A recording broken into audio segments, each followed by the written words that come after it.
Apa sebenarnya yang membuat Norwegia tiba-tiba berubah menjadi kandidat juara Piala Dunia 2026?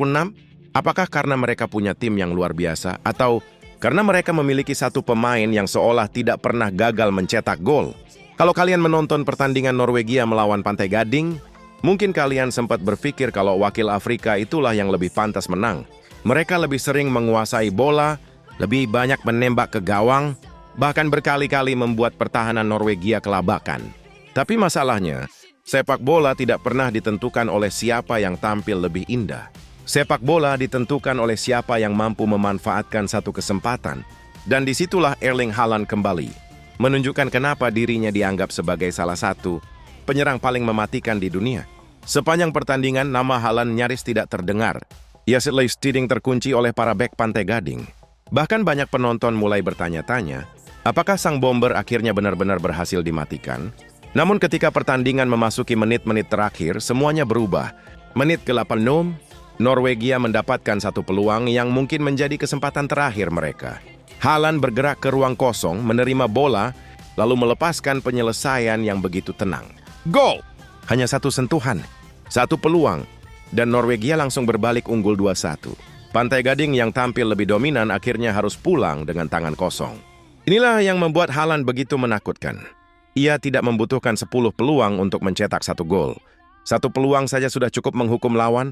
Yang lebih gila lagi, gol tersebut memperpanjang catatan luar biasanya bersama tim nasional Norwegia. Sejak Oktober 2023, Haaland selalu mencetak gol di setiap pertandingan kompetitif Norwegia. Bayangkan, dalam 13 pertandingan saja, ia berhasil mengoleksi 25 gol. Itu berarti rata-rata hampir 2 gol setiap pertandingan. Angka yang bahkan sulit dicapai oleh sebagian besar striker terbaik dunia. Bukan cuma itu, Norwegia juga hampir tidak pernah menang jika Haaland gagal mencetak gol. Fakta tersebut menunjukkan betapa besarnya pengaruh sang striker terhadap permainan tim. Namun apakah Norwegia hanya bergantung kepada Haaland? Jawabannya ternyata tidak sepenuhnya. Karena di balik ketajaman sang bomber, ada beberapa pemain yang diam-diam membuat permainan Norwegia jauh lebih berbahaya dibandingkan generasi sebelumnya. Kapten mereka, Martin Odegaard, menjadi otak serangan. Gelandang Arsenal itu terus mengalirkan bola ke depan dan menjadi penghubung antara lini tengah dengan Haaland. Sementara di sisi sayap, Antonio Nusa dan Oscar Bob menghadirkan kecepatan yang membuat pertahanan Pantai Gading tidak bisa hanya fokus menjaga Haaland. Dan justru Antonio Nusa lah yang membuka jalan kemenangan. Winger muda itu mencetak gol spektakuler melalui tendangan melengkung ke sudut atas gawang. Gol yang langsung mengubah jalannya pertandingan. Belum lagi kerja keras Patrick Berg dan Sander Berge di lini tengah yang membuat Norwegia tetap mampu bertahan ketika terus ditekan. Artinya, Norwegia sekarang bukan lagi tim yang hanya mengandalkan semangat. Mereka mulai memiliki kualitas di hampir setiap lini. Kemenangan atas Pantai Gading pun akhirnya menghadirkan sejarah baru. Untuk pertama kalinya, Norwegia berhasil memenangkan pertandingan fase gugur Piala Dunia. Namun tantangan sesungguhnya justru baru dimulai. Karena di babak berikutnya, mereka harus menghadapi salah satu raksasa terbesar sepak bola dunia, Brazil. Menariknya, Norwegia justru memiliki modal yang cukup membuat para pendukungnya percaya diri.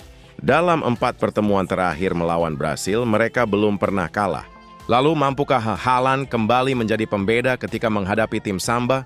Atau justru langkah mengejutkan Norwegia akan berakhir di sana? Sementara Haaland sedang membawa Norwegia menciptakan sejarah, di sisi lain, ada seorang pemain yang diam-diam sedang mengejar sejarah yang jauh lebih besar. Bukan sekadar membawa negaranya menang, tetapi mengejar rekor pencetak gol terbanyak sepanjang sejarah Piala Dunia. Ya, siapa lagi kalau bukan Kylian Mbappe? Prancis datang menghadapi Swedia dengan status favorit. Namun, pertandingan itu bukan hanya soal lolos ke babak berikutnya. Semua mata juga tertuju kepada Mbappe. Sebab setiap gol yang ia cetak membuat namanya semakin dekat dengan para legenda sepak bola dunia. Sejak peluit pertama dibunyikan, Les Bleus langsung menguasai permainan. Swedia sebenarnya bertahan cukup rapi.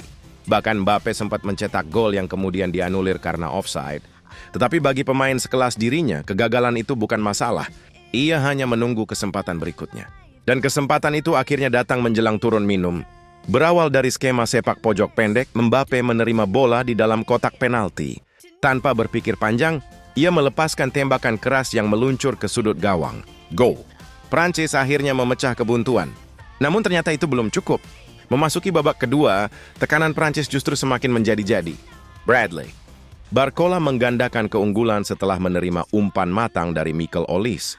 Swedia mulai kehilangan arah permainan. Lalu tibalah momen yang membuat seluruh pencinta sepak bola kembali membicarakan nama Mbappe. Menit ke-74, Mikael Olise kembali mengirim umpan yang membelah pertahanan lawan. Mbappe berlari tanpa kawalan. Satu sentuhan. Lalu, gol lagi. Skor berubah menjadi 3-0. Dan stadion langsung bergemuruh. 2 gol ke gawang Swedia membuat koleksi gol. Mbappe di Piala Dunia kini mencapai 18 gol. Artinya, ia resmi melewati rekor Miroslav Klose. Dan kini hanya terpaut 1 gol saja dari pemegang rekor tertinggi sepanjang sejarah, Lionel Messi. Yang membuat pencapaian ini semakin menakutkan adalah Piala Dunia 2026 belum selesai. Prancis masih terus melaju. Artinya Mbappe dia masih memiliki banyak kesempatan untuk menyalip Messi dan menjadi pencetak gol terbanyak sepanjang sejarah turnamen ini. Jika itu benar-benar terjadi, maka kita sedang menyaksikan lahirnya sejarah baru di depan mata. Kalau kalian hanya melihat papan skor, mungkin kalian akan mengira kemenangan Prancis sepenuhnya adalah pertunjukan Kylian Mbappe. Padahal kenyataannya tidak sesederhana itu. Di balik 2 gol Mbappe, ada satu pemain yang diam-diam menjadi otak dari hampir seluruh serangan Les Bleus. Namanya Mikael Olise. Sepanjang pertandingan melawan Swedia, pemain berusia 24 tahun itu memang tidak mencetak gol. Namun setiap kali bola berada di kakinya, permainan Prancis langsung berubah. Ia bergerak dari tengah ke sisi lapangan, membuka ruang, melewati lawan, lalu mengirim umpan yang sulit diprediksi. Bahkan, salah satu aksinya nyaris menjadi gol terbaik di turnamen ini. Olise melepaskan tendangan salto spektakuler. Sayangnya itu bola hanya membentur tiang gawang. Meski gagal mencetak gol, penampilannya tetap luar biasa. Assist untuk gol Bradley. Barcola lahir dari aksi individunya yang melewati beberapa pemain Swedia. Tidak lama kemudian, ia kembali mengirim umpan matang yang diselesaikan dengan sempurna oleh Mbappe. 2 assist dalam 1 pertandingan. Dan hingga 4 laga pertama di Piala Dunia 2026, Mikael Olise sudah mengoleksi 5 assist. Jumlah yang menjadikannya salah satu kreator serangan paling berbahaya di turnamen ini. Yang menarik, beberapa tahun lalu nama Mikael Olise bahkan belum banyak dikenal. Ia sempat bermain bersama Reading di kasta kedua Liga Inggris. Kariernya mulai menanjak setelah bergabung dengan Crystal Palace. Penampilannya yang terus berkembang membuat Bayern Munchen merekrutnya. Sejak saat itu, kariernya benar-benar melejit. Ia berkembang menjadi salah satu gelandang serang terbaik di Eropa. Musim 2025-2026 bahkan menjadi musim terbaik.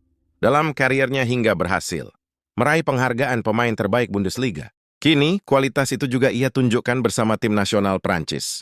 Dengan kreativitas Olise, ketajaman Mbappe, kecepatan Barcola, serta deretan pemain bintang lainnya, Les Bleus kembali terlihat sebagai salah satu kandidat terkuat untuk mengangkat trofi Piala Dunia.